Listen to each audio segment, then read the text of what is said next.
Hello, second grade Smarties, and welcome to lesson 13 in module 1 of a season of change. So, we're going to hop right in to our pizza bite question for today because our pizza slice question is what happens to the little yellow leaf? What changes the little yellow leaf? So, our pizza bite question is what is the central message or the lesson in the little yellow leaf? Okay, so I want you to think back to the poem that we first read together called Weather. The author repeated some words to make them stand out so they would stick in our brain, right? So the author in this book also used repeated words to make the little leaf's feelings stand out. So today we're going to be exploring the feelings of the little yellow leaf and thinking about what we can learn from the little yellow leaf, okay? So the first thing we need to look at when we're thinking about what the little yellow leaf was feeling is these italicized words. Now, Miss Mason has put lines under all the italicized words.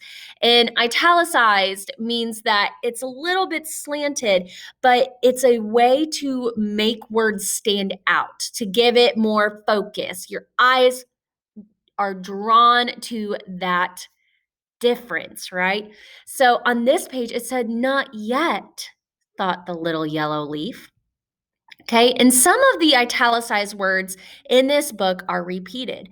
Why do you think that the author used italicized words? Why do you think that Karen Berger used italicized words in the book? I want you to think about it. Why do you think she used it? Tell me in the puzzle. She used it so we could know what was going on inside whose head? The little yellow leaf. So let's keep exploring and see if we can find some more italicized words. Ooh, there's another one. I'm not ready yet, thought the little yellow leaf as a riot of fiery leaves chased and swirled round the tree. I'm not ready yet, thought the little yellow leaf. So is the little yellow leaf saying these things out loud? No, he's what? He or she is thinking it. Right. Oh, here's another one. Not ready, thought the little yellow leaf, as apples grew musky, pumpkins heavy, and flocks of geese took wing. So again, we see another repeated word, not ready. Are you picking up on something? I'm picking up on something. Still not, he thought, as the other leaves gathered into great heaps, crackly dry, where children played. Still not what? Not ready, thought the little yellow leaf, as a heavy harvest moon bloomed amber in the starry sky. Not yet, not yet, not yet, thought through the long, oh, I'm sorry, let me go back. Not yet, not yet, not yet. Through the long night, snow flurried and the little yellow leaf held fast to the great oak tree. What do the italicized words, so these are the italicized words that we saw over and over again. I'm not ready yet, not yet, not yet, not yet. Not ready, still not. What do these words tell us about what the little yellow leaf was feeling? Tell me in the puzzle, what was he feeling at the beginning and middle of the story? He wasn't ready. He wasn't ready to what? He wasn't ready to fall off the tree. Now, when we are looking at this story and we look at the beginning and most of the middle of the story, is the yellow leaf with other leaves? No. I wonder if sometimes I feel like I'm not ready to do something if I'm doing it alone. Keep thinking about it. All right. So we have some vocabulary to look at, and it's also a vocabulary word that is repeated. So in the box, there is a word that is repeated twice, and it's bare. It says, he searched the bare branches. Using the illustrations around the pictures, what do you think bare means? If something is bare, the bare branches, it means that it's empty, right? So the branches were empty, which means that the little yellow leaf was what? All alone. Why do you think the author, Karen Berger, wanted us to hear the word bear twice? Now, it's not like the animal bear. This bear means something different. It's a describing word, it's an adjective. Bare means empty. So, why do you think she repeated that twice?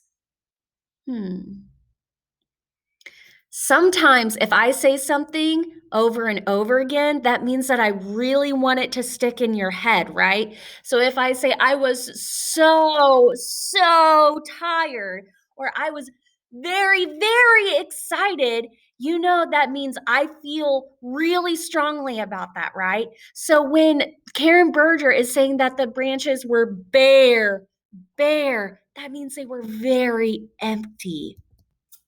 Okay. So I want you to also think about the end of the story. So we're trying to figure out what can we learn? What can we keep in our hearts, in our minds about the little yellow leaf? Okay. So at the end of the book, remember that the little yellow leaf meets the little scarlet leaf. So who or what helped the little yellow leaf change his feelings about leaving the tree? Who or what helped him change his mind? The little scarlet leaf, right? And we also have more repeated words in this story. It says, neither spoke. Finally, will you? Asked the little scarlet leaf. I will, said the little yellow leaf. What word tells us that they're going to do it together? That they'll finally do it together? Tell me in the ed puzzle. What word do you see twice that isn't little or leaf that tells us that they are going to do something together? Tell me in the ed puzzle. It's the word will, right? I will do this. That means that I am confident about it. Will you? I will. So they both did it together. It was really hard for them, but they were able to do it together. And it says 1, 2, 3, they let go and soared into the waiting when they danced off and away and away and away. So I want you to tell me in the ed puzzle, what did the leaves do together at the end of the story? Tell me in the ed puzzle. They were confident, right? They let go of the tree together. They did it together. They didn't do it alone. They found each other and they soared through the sky. Now, how do you think the little yellow leaf felt at the end of the story? He didn't feel alone, right? He felt he probably, it doesn't tell us what words that he was feeling, but we could probably think that if he was with a friend and he was doing something with that friend, he's probably feeling happier about it. He's probably feeling more confident and sure of himself. Now think back to the beginning. How did he feel at the beginning? If I'm not ready to do something, how might I be feeling? I might be feeling scared. Or, I don't know. Tell me in the ed puzzle, what other feelings do you think that the little yellow leaf was experiencing at the beginning? How did the little yellow leaf feel at the beginning of the story?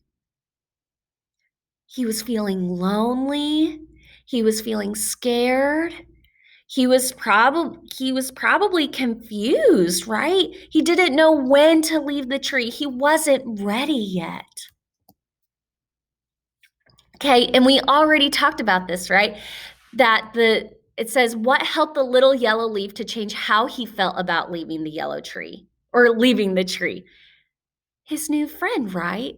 So his friend did something with him to give him that confidence, right? He didn't want to leave the tree alone.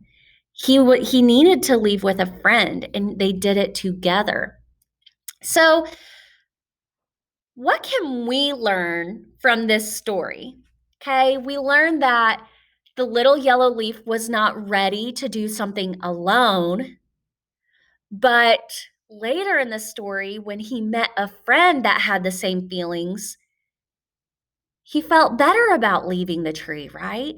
As long as he was doing it with a friend, it made it easier to do, and they had a happy ending. So I want you to think let's think about in our life, okay? Let's think about school, okay? When we're at school, or even if we're at home or at a playground, is it easier or harder to try something new when you're alone? It's hard, right? Miss Mason gets really nervous if I am by myself and trying something different or new or even hard, because I would think it'd be hard for a leaf to just leave the tree that it grew on. So when we try something or do something new by ourselves, it's hard. What's something that can help make us feel better when we're trying something new or we're trying something different in a new place? If I have Mr. Mason, or if I have my mom or my dad, if I have someone that I can do something new together with them, that usually makes me feel better. Give me a thumbs up if you agree. Yeah. So in the Ed puzzle, I want you to tell me, what did you learn from the little yellow leaf? What did you learn? Sometimes it's better to do things together, right? It makes it easier to learn and do hard new things with a friend. All right, let's do a deep dive. So we talked about adjectives yesterday. And remember, adjectives are describing words. They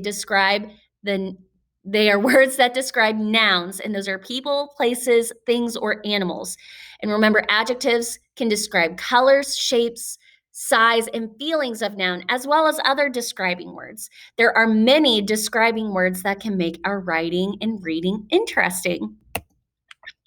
So in the sentences below, I have underlined the noun or subject that has an adjective that describes it.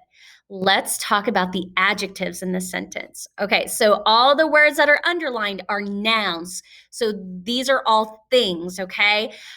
In the Ed puzzle, you're going to help me figure out 2 of the adjectives. Are you ready? All right, so listen very closely to this first one. I love to eat crispy apples during the fall. I'm going to read that again.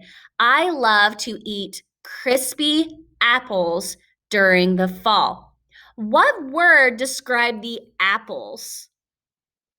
Remember, adjectives come right before a noun.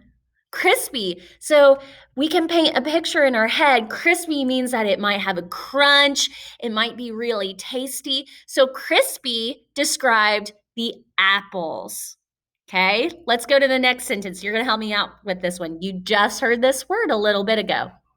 It says, the bare bushes and bare trees stood silent in the forest. So there's one word that describes the bushes and trees. Tell me in the Ed puzzle, what is the describing word for bushes and trees? The bare bushes and bare trees stood silent in the forest. Bare, right? Bare means empty. So the bushes were empty of leaves, the trees were empty of leaves. So bare describes the bushes and trees.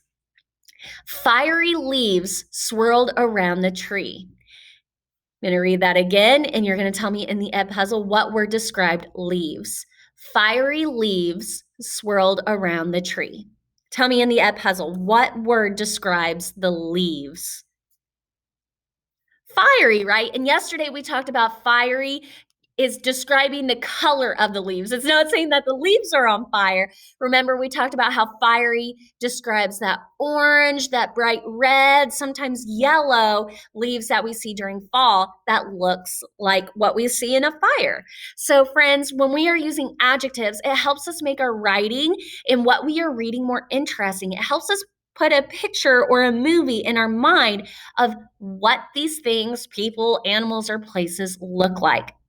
All right, second grade Smarties, I hope that you have learned something that you can keep in your heart and mind about the little yellow leaves story, right? Sometimes it is just better to have a friend to do something new or hard. All right, second grade Smarties, keep that growth mindset, and I will see you later. Bye, guys.